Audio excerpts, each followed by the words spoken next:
మందపల్లి గ్రామంలోని గాంధీరెడ్డి అనే వ్యక్తి మా ఒడ్డెర కులస్తుడైన కుంచం రవి అనే వ్యక్తి పైన కులంతో తిడుతూ ఆయనను కొట్టడం జరిగింది. ఆయన పని చేసుకుంటే ట్రాక్టర్ అడ్డగించుకొని కొడుతూ ఇష్టం వచ్చిన బూతులు తిడుతూ ఆ వీడియో క్లిప్లు కూడా మా దగ్గర ఉన్నాయి. దాంతోనే ఈరోజు వచ్చి కూటమి పోలీసులు కేసు పెట్టడం జరిగింది. సీఐ గారు కూడా తగిన చర్య తీసుకుంటారని చెప్పేసి మాకు హామీ ఇవ్వడం జరిగింది.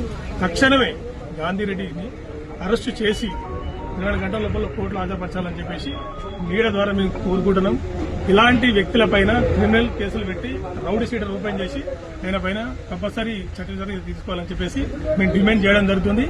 లేని ఎడల వడ్డెర కులస్తులమందరం ఇవాళ జిల్లా నుంచి వచ్చిన మేము రాష్ట్రం నుంచి వచ్చి దిగ్బంధం చేయడానికి సిద్ధంగా ఉన్నాం. మేము చట్టం మీద గౌరవంతో ఈ ఒక్కరోజు ఆగుతున్నాం.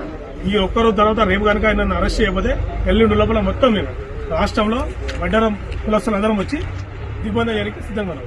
జై వడ్డెర.